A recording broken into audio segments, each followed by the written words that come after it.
여러분, 앞에 진행된 5개의 강의는 잘 들으셨나요? 이제 6번째 시간으로 오늘은 세계 여러 도시에서 일어나고 있는 건축을 통한 도시 재생을 한번 같이 볼까 합니다. 세 개의 도시에서 이루어진 4개의 프로젝트를 소개할 텐데요. 그 첫 번째로 빌바오 프로젝트입니다. 빌바오는 스페인 서쪽의 대서양 앞에 있는 아주 작은 도시예요. 스페인에서 그래도 뭐 4번째로 큰 도시라고 합니다. 그리고 뉴욕의 하이라인, 들어보신 분도 있을 거고 안 들어보신 분도 있을 텐데 요즘 핫하죠. 뭐 상당히 뭐 조금 보시면은 아실 것 같은 생각이 드는데 한번 같이 보시겠습니다. 그리고 가장 뭐 최근에 만들어진 허드슨 야드, 이것도 역시 뉴욕에 있습니다. 하이라인과 맞닿아 있어요. 그래서 하이라인을 소개하다 보면은 자연스럽게 허드슨 야드로 넘어갈 수 있습니다. 그리고 이건 좀 된 프로젝트인데요. 마지막으로 밀레니엄 프로젝트. 이건 이제 런던에 있는 프로젝트인데 한 20년 가까이 되긴 했지만 이런 도시 재생에 아주 좋은 본보기로 여러분들께 마지막으로 한번 소개할까 합니다. 그럼 빌바오 먼저 보실까요? 빌바오시는 사실 구겐하임이 들어서기 전과 들어선 후로 도시의 역사가 완전히 나뉩니다. 바스크주의 주도이고 뭐 아까 말씀드렸다시피 스페인에서 4번째로 큰 도시인데 제철업과 조선업이 원래 활발했다고 해요. 근데 80년대 초반에 철강업이 쇠퇴하면서 공장들이 이제 문을 닫았고 또 바스크 분리주의자들이 테러를 일으키면서 도시가 점차 쇠퇴했습니다. 인구가 점점점 줄어들었고 문 닫은 공장, 그 다음에 오염된 항구 때문에 점차 도시의 경관이 혐오스럽게 변해갔어요. 빌바오의 도시 재생은 이런 아주 어려운 그런 환경에서 시작됐지만 그 결과는 정말 놀랍습니다. 강변을 따라서 이렇게 조성된 여가 공간은 빌바오를 매력적인 주거 환경을 가진 도시로 만들었고요. 구겐하임 미술관 덕분에 인구 40만 명에 지나지 않은 작은 도시인 빌바오는 이 미술관이 들어선 97년도 이후에 매년 100만 명이 넘게 관광객이 찾는 아주 유명한 관광 도시가 됐습니다. 처음에는 문화로 도시를 부흥시킨다는 이 당시만 해도 아주 낯선 생각이었는데 많은 주민들이 이에 반대를 했다고 해요. 결과는 대성공이었습니다. 빌바오는 철광과 조선산업으로 잃어버린 일자리를 관광산업에서 그대로 회복했고 쾌적한 주거환경과 국제적인 명성까지 덤으로 얻게 됐습니다. 사실 도시재생의 모범 사례로 불리는 빌바오 도시재생의 비밀은 구겐하임 효과라 불리는 구겐하임 미술관이 아닌 다른 데에 있습니다. 그럼 어디에 있을까요? 물론 구겐하임 미술관은 빌바오를 세계적으로 유명하게 만드는데 아주 커다란 역할을 했어요. 하지만 빌바오의 도시재생은 철저히 주민을 위한 도시재생을 추구한 데 있었습니다. 처음에 95%에 이르는 주민들이 1억 달러가 넘게 들어가는 구겐하임 미술관의 유치를 반대했지만 끝없는 토론과 설득을 통해 합의를 이뤄갔고요. 관주도의 일방적 추진이 아닌 민과 관이 함께 도시 전략을 만들어 나갔습니다. 어떤 일을 했는지 한번 같이 보실까요? 주민들의 생활 편의를 위해 83년도에 대홍수가 나서 황폐화된 구도심을 복원했고요. 이걸 복원하면서 예전엔 차량 때문에 다니기 힘들었는데 차량의 통행을 완전히 금지하고 보행 위주의 공간으로 바꿨습니다. 그리고 도시 곳곳에 보행 편의를 위한 보행로를 정비하고 또 신설했고요. 그 높은 지역에 사는 노인과 장애인을 위해 엘리베이터를 지역 곳곳에 설치했고 도시가 사실은 단절돼 있었거든요. 단절된 이런 도시 공간을 하나로 연결하기 위해서 철도를 이전하고 그 자리에 공원을 조성했으며 또 트램을 새로 만들어서 차량 통행을 줄이도록 유도하였습니다. 강변에는 여러 개의 보행 전용 다리를 신설해서 오염되고 버려졌던 강변이 주민의 사랑을 듬뿍 받는 도시의 핵심 공간이 되었습니다. 이처럼 관광객만을 위한 도시가 아닌 주민 삶의 개선이라는 확실한 재생 목표, 관 주도가 아닌 주민과 함께하는 그런 도시 재생, 그리고 이를 추진하기 위한 혁신적인 실행 전략이 빌바오 도시 재생 성공의 핵심입니다. 자, 그럼 하이라인으로 넘어가 보실까요? 하이라인은 뉴욕에 있는데요. 뉴욕 맨하탄 남서부의 첼시에 위치한 하이라인은 버려진 그런 고가철도를 활용해서 만든 공원입니다. 원래 이 지역의 철길은 저기 보시다시피 지면 위에 있었는데 마차랑 그렇게 충돌이 많았다고 해요. 교통사고가 이렇게 자꾸 나니까 뉴욕시는 아예 9m 높이의 철도를 만들어 버립니다. 이게 전체가 약 2.3km 정도 되는 첼시 지역을 관통하는 이 하이라인은 1934년도에 운행하기 시작해서 오랫동안 이 지역의 산업을 견인했어요. 이후 트럭이 그 역할을 대신하면서 하이라인의 가치가 점점 하락했습니다. 80년도 이후에는 거의 쓰이지 않아서 20년 가까이 방치됐고요. 하이라인은 잡초와 쓰레기가 무성한 우범지역으로 전락하였습니다.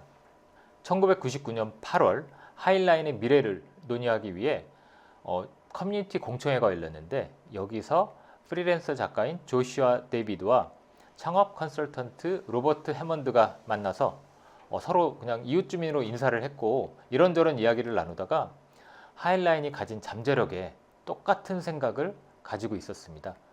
그리고 이것을 보존하기 위해 힘을 합치자 이렇게 서로 의기투합을 하게 됐어요. 그들은 하이라인을 위한 뭔가 조직화된 그런 조직이 없다는 사실을 깨닫고 하이라인 친구들이라는 비영리 단체를 만들었습니다. 하지만 주변의 건물주들은 지속해서 하이라인의 철거를 시에 요청했고 선거일 바로 며칠 전에 당시 시장이던 줄리아니 시장이 하이라인의 철거를 승인했습니다. 줄리아니 이름 들어보시지 않았나요? 그 트럼프랑 가장 가까운 변호사로 알려져 있죠.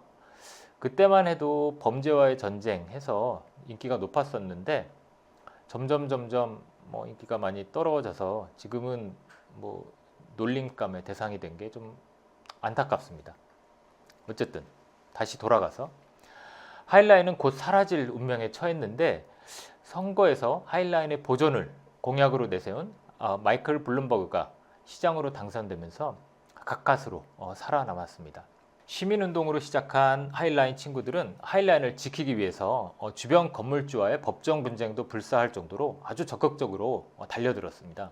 뉴욕시도 원래는 이런 걸 말려야 되는데 말리지 않고 개발업자들을 따로 만나서 지속적으로 설득해 가면서 하이라인을 공원으로 바꾸기 위해 노력을 했고 하이라인 친구들이 조성한 350만 달러의 기금에 더해 뉴욕시가 4,300만 달러를 추가로 더하게 됩니다. 뉴욕시는 참신한 아이디어를 얻기 위해 2003년 아이디어 공모전을 개최했고 후보작들을 대중에게 지속적으로 홍보하면서 일반 시민의 참여를 유도하고 의견을 수렴했습니다. 2004년에 열린 실제 공모전에는 36개국에서 720개 엄청난 팀들이 참가했고 뉴욕의 필드 오퍼레이션스와 딜러 스코피디오 램프로라는 건축가가 만든 안이 당선작으로 선정되었습니다. 그들의 작품은 하이라인을 역사적 가치를 존중하면서 자연과 인공이 함께하는 그런 공원을 지향했고요. 대도시 시민들의 그 복잡한 삶과 대조되는 단순함, 자연스러움, 느림, 호젓한 분위기의 공원을 제안했습니다. 하이라인은 걸으면서 맨하탄 빌딩 숲과 허드슨 강의 풍경을 동시에 즐길 수 있는 아주 멋진 장소입니다. 이곳은 뉴욕 시민뿐만이 아니라 관광객들의 발길이 끊어지지 않는 뉴욕의 새로운 명소로 부상했습니다. 뉴욕시와 뉴욕 시민들은 오랫동안 흉물로 버려졌던 장소를 공원으로 재생하여 주변 환경을 개선하고 시민들에게 새로운 휴식 공간을 제공했으며 더 나아가 뉴욕이라는 도시의 정체성을 새롭게 하는데 크게 기여했습니다. 하이라인을 보면 서울로 7017을 빼놓을 수 없는데요. 2017년에 개장한 서울로 7017은 하이라인을 벤치마킹해서 만들어졌다고 알려져 있습니다. 1970년부터 46년 동안 차가 다니던 고가도로를 보행로로 바꾸면서 멈춰 섰다는데 아주 큰 의미가 있고요. 이 전까지는 이런 낡은 도시의 구조물을 그냥 철거해서 없애버리고 뭔가 새로운 깨끗하고 이쁜 새로운 구조물로 대체를 했다면 옛날 모습을 최대한 살리면서 남겨서 그때의 기억을 다시 한번 돌아볼 수 있는 그런 기회를 갖게 해준다는 점에서 큰 의미가 있다고 생각이 됩니다. 여러 면에서 하이라인과 이렇게 비교를 해보시면 재미있을 것 같은데요. 오늘 강의를 들으신 분들은 지금 당장 뉴욕 가기 힘드니까 내일 아침에 서울로에 한번 걸어보시면서 하이라인에서의 느낌과 서울로에서의 느낌이 어떨까를 상상하시면서 한번 비교해 보는 것도 좋을 것 같습니다. 자, 그럼 첼시에서 시작된 하이라인이 끝나는 지점에 바로 맞붙어 있는 허드슨 야드로 한번 가보도록 하겠습니다. 허드슨 야드는 하이라인과 함께 새로운 뉴욕을 대표하는 장소입니다. 이 허드슨 야드는 미국 부동산 개발 역사상 가장 큰 프로젝트인데 약 250억 달러, 한화로 28조 원이 들었고요. 11만 2천 제곱미터, 3만 4천 평 정도 되는 그런 엄청난 땅에 주거, 쇼핑몰, 오피스, 호텔, 문화시설 등이 들어섭니다. 비교해서 말씀을 드리자면 축구장 15개가 들어가는 그런 엄청난 규모의 부지입니다. 허드슨 야드 역시 원래 철도 차량 기지였는데요. 오랫동안 방치돼서 잡초가 무성한 뉴욕의 흉물이었죠. 그동안 여러 차례 이제 개발이 추진됐었는데 모두 다 잘 안 됐습니다. 대표적으로는 뉴욕 양키스 아시죠? 80년도에 여기다가 홍구장 건설 계획을 세웠다가 철회했고요. 2000년대 중반에는 올림픽 스타디움을 만들려는 그런 계획도 있었는데 2012년 올림픽을 다른 데 뺏기면서 무산됐습니다. 이런 우여곡절 끝에 2008년 허드슨 야드에 대한 개발이 승인이 났는데 2009년 금융위기가 바로 오게 되죠. 그래서 사업자가 바뀌게 됩니다. 결국 이러저러 우여곡절 끝에 2012년 말에 공사를 착수했고요. 이제 벌써 10년 가까이 됐네요. 2024년 완공을 목표로 이미 주요 건물에는 입주를 시작하고 있습니다. 대형 금융회사들이 속속 입주하기 시작하면서 허드슨 야드가 곧 월스트리트를 대체할 거라는 그런 소문이 돌고 있고요. 금융회사뿐 아니라 미디어 회사, 패션 회사 등 다양한 분야의 업체들이 입주를 하고 있습니다. 오피스 빌딩에만 약 4만 명이 근무할 예정이고 주거에는 4천 명이 넘는 사람들이 이사 올 예정이라고 합니다. 사실 초고층 빌딩群보다 허드슨 야드를 더욱 유명하게 만든 것은 이 빌딩 숲 사이에 조성된 별로 크진 않습니다. 작은 허드슨 퍼블릭 스퀘어라 불리는 공원입니다. 이곳에서 특히 주목을 끄는 것이 두 가지가 있는데요. 그 첫 번째는 2억 달러가 넘게 들어갔죠. 베셀이라는 건축가 토마스 헤더윅이 디자인한 작품으로 수백 개의 계단으로 연결된 15층 규모의 구조물입니다. 2억 달러면은 2,300억 정도 되나요?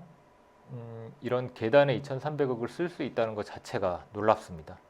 방문객은 정글짐을 오르내리듯 구조물을 자유롭게 탐험하면서 구불구불 이어진 계단을 올라서 꼭대기에 도달하면 허드슨 강변을 한눈에 내려다볼 수 있습니다. 엄청난 인기를 끌어서 상당히 많은 사람들이 방문을 했는데 안타깝게도 이곳에서 4명이나 스스로의 생을 마감하는 그런 불행한 일이 발생했습니다. 그래서 지금은 입장이 금지되었다고 하는데 하루빨리 이 금지가 풀리기를 기대하겠습니다. 한편 바로 옆에 있죠. 더 쉐드도 대단한 관심을 끌고 있습니다. 이곳은 대중음악부터 클래식, 회화, 영화, 연극, 무용에 이르기까지 장르를 가리지 않고 적극적인 서로 간의 협업을 위한 갤러리, 극장, 공연장이 있고요. 하이라인을 디자인한 딜러스 코피디오 램프로가 역시 디자인을 했고 이거는 약 5억 불 가까이 들었다고 합니다. 흥미로운 건 야외 공연장을 감싸는 쉘이라는 독특한 구조물인데요. 쉘은 우리말로 껍데기란 뜻이죠. 그 이름에 걸맞게 평소에는 건물 위에 정말 껍질처럼 얹혀져 있다가 바닥에 깔린 레일을 따라서 옆으로 펼쳐지면 건물과 연결된 거대 공연장으로 변신합니다. 실제 어떻게 쓰이는지 한번 같이 보실까요? 이처럼 펼치면 반외부 공간이 만들어지고 커다란 설치물을 전시할 수 있는 갤러리가 됩니다. 또는 전위적인 퍼포먼스를 하는 공연장이 되기도 하고 좀 더 많은 좌석의 대형 공연장이 되기도 합니다. 다시 접으면 건물의 이중 에피로서 역할을 하게 되고요. 이런 변신이 가능한 이유는 구조물 위로 덮고 있는 외피가 비닐 계열의 ETF이라 불리는 가볍지만 튼튼한 재질로 되어 있기 때문입니다. 아무리 가볍다 해도 여전히 상당한 무게의 외피를 움직이기 위해 레일을 따라 이동하는 사람보다 훨씬 큰 바퀴를 볼 수 있습니다. 여러 번 자초한 끝에 실현된 허드슨 야드에 대해 기대와 우려의 목소리가 동시에 있는 것도 사실입니다. 부동산에다가 주도한 개발이기 때문에 지역 주민의 삶보다는 그 돈을 우선시할 것이라는 예측도 있고, 다른 한편에선 허드슨 야드가 완공되면 주거가 크게 늘어나서 맨하탄의 임대료가 낮아질 거라는 낙관적 전망과 각종 편의 문화시설에 대한 기대감도 있습니다. 허드슨 야드는 서울 용산 개발과 비교됩니다. 정부는 허드슨 야드보다 조금 앞선 시점인 2006년 용산 역세권 개발 계획을 발표했는데요. 이후 사업 규모가 확대되면서 서울을 대표하는 국제 업무 상업지구를 조성하기로 했습니다.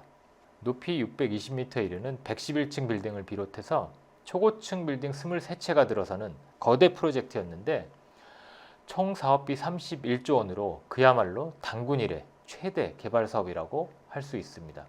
근데 재개발 보상 문제로 농성 중인 철거민 진학 과정에서 화재가 발생해 7명이 사망하고 30명이 부상을 입는 용산 참사가 발생하고 금융위기로 사업자가 바뀌면서 자금 조달의 난항을 겪다 결국 2013년에 무산됐습니다. 정부와 민간 모두 이런 거대 프로젝트를 추진할 역량과 노하우가 없었다고 생각이 되지요. 2019년에 서울시가 다시 용산 마스터 플랜을 발표했지만 집값을 장악한다는 이유로 무기한 보류됐습니다. 비슷한 시기에 시작된 허드슨 야드가 뉴욕의 새 명소로 각광받는 것과 달리 아직도 황량하기만 한 용산의 대조적 풍경이 더 안타깝게 다가옵니다. 무조건 크게, 무조건 많이, 무조건 높게 이런 모토로 주민의 삶을 살피지 않은 채 무리하게 진행한 프로젝트가 그 어떤 결과를 낳는지 똑똑히 아실 수 있고요. 좀 더 세심하게, 좀 더 섬세하게 용산 프로젝트가 진행이 된다면 기존 주민도 살릴 수 있고 새로운 것도 만들 수 있는 그런 멋진 용산의 모습을 기대하겠습니다. 용산은 역사적, 사회적, 문화적, 경제적 문제가 복잡하게 얽혀있는 땅입니다. 그렇다고 이 땅을 마냥 놔둘 수만은 없겠죠.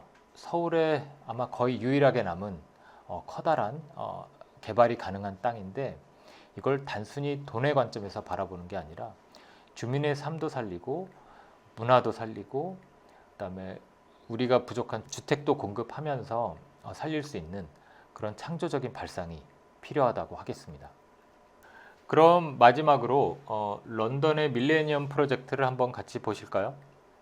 런던은 템즈강을 사이에 두고 남북의 빈부격차가 존재합니다.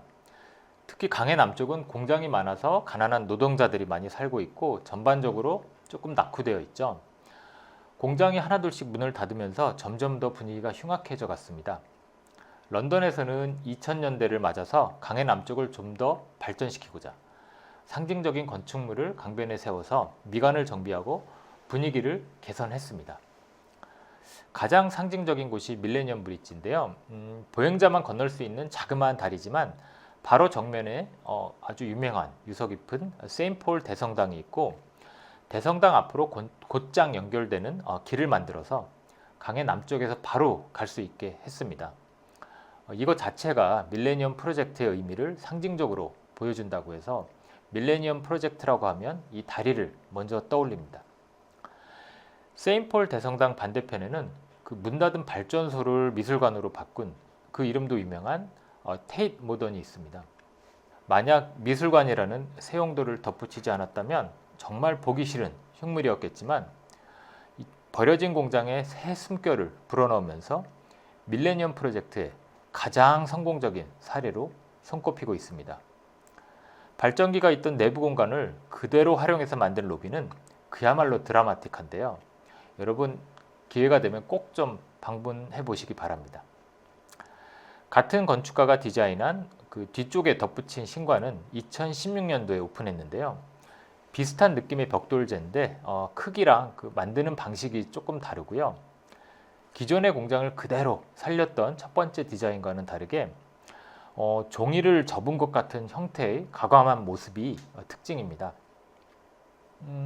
조금 떨어진 그리니치 강변에는 영국의 유명 건축가인 리차드 로저스가 디자인한 밀레니엄 돔이 있습니다.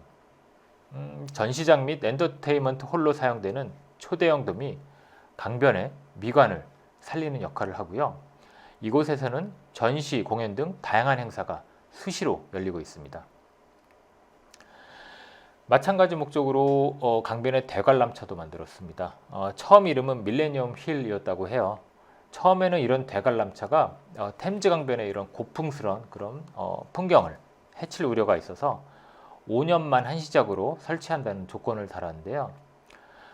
막상 오픈을 하니까 시민들이 반대할 거라는 우려를 뒤로 하고 오히려 큰 사랑을 받으면서 연간 수백만 명이 찾아오는 그런 명소가 되었고, 5년간 설치한다는 당초의 계획을 폐기하고 이름도 런던 아이로 바꾸면서 템즈 강변에 영구히 설치되어 있습니다.